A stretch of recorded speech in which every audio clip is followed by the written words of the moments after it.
Brené Brown says, we become stressed because when we play, we feel like we're not doing anything productive because we base our worthiness on our level of productivity. Ouch.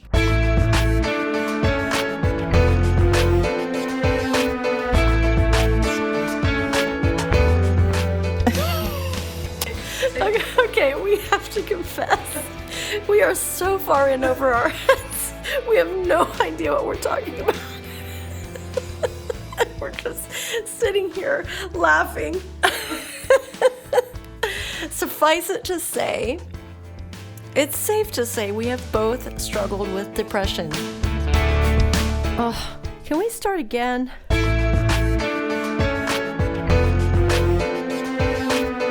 Welcome to the Brand New Me podcast. I'm Frances. And I'm Pam.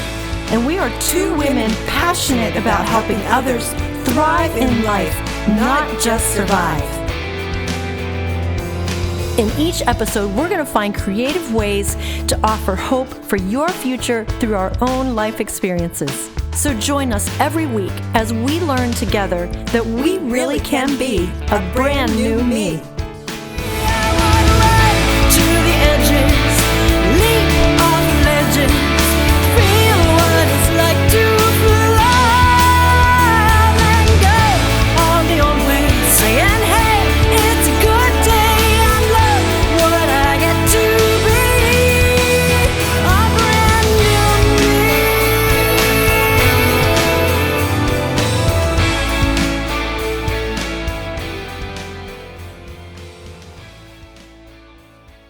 Pam, what do you do to play? I would say shopping.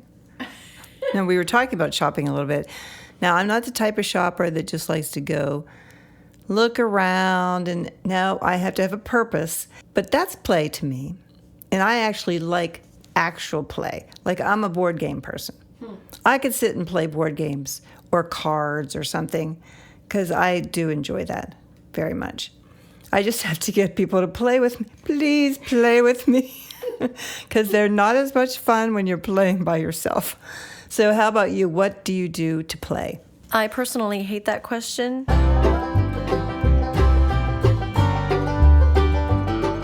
But since I've had time to think about it, I came up with some answers. I do know that I feel like I'm playing when I ice skate.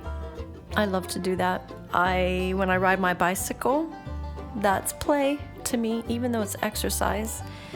Riding my motorcycle, that's definitely play, although it's dangerous, but I guess it still counts. I have come to love playing the piano at Hershey Medical Center. It has taken me back to my original love of what started all the things I'm doing. And in January, I started playing there every week, where it used to be once a month. And I feel like I'm playing when I just sit there and play. I don't have to take a sound system. I don't have to say anything between songs. I can play my songs, somebody else's songs. I can play them really slow, really fast. I can make a waltz out of them. It's really like a musical sandbox for me. And I never would have thought that would have been possible for me at this state of what I'm doing with my music. Brené also talks about a gentleman named Dr. Stuart Brown. And one of his quotes is this. He says that the opposite of play is not work. Who would have thought that? The opposite of play is depression. So, what's that mean? Well, I'm not a trained psychologist, but I do know that when I was getting counseling for my depression, my counselor told me to go do something fun. And that was ice skating, which turned into a whole season of serious ice skating and serious walking out of depression. That's probably not a good way to say it, but it really, really helped with my depression. And so I can see just on a local farm girl, from my own little opinion, one of the best things we can do for depression, short term at least, is play. It helps us to get back on our feet and begin to function again. to where we can do some serious digging and recovery. It is a very strong thought or statement to say that. I have to think about it some more. The opposite of play is depression. I could say there's a lot of other things that are opposite of play, like work, but he's obviously coming from a scientific approach. Well, it's true. Okay, we have to confess. We are so far in over our heads. We have no idea what we're talking about. We're just sitting here laughing. Suffice it to say, it's safe to say we have both struggled with depression for different reasons. And I still don't know what we're trying to say. Since I'm older than you. Yes, please. Yes. No, I when you're playing, you do get these endorphins, and these endorphins are good.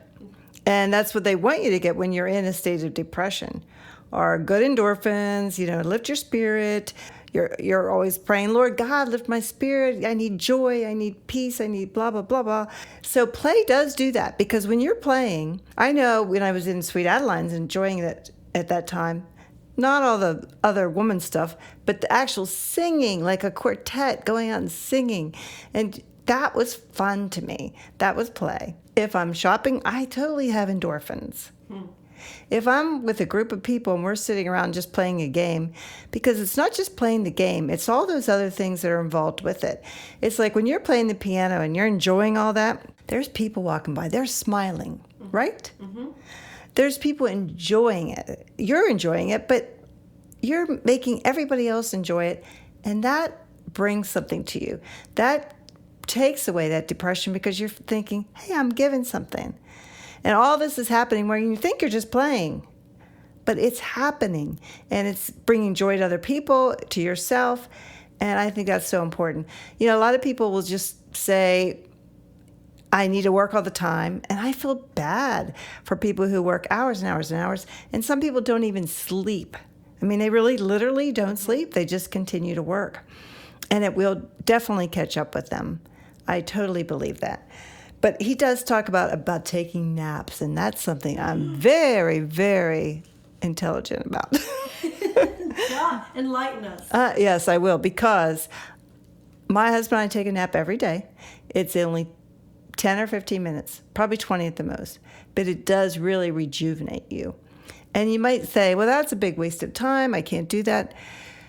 That's something that you should just do I'm retired, I get it. If you aren't retired, you may not have time, but just take that 10 minutes for yourself. Even if you're at work, you may have a half hour lunch break.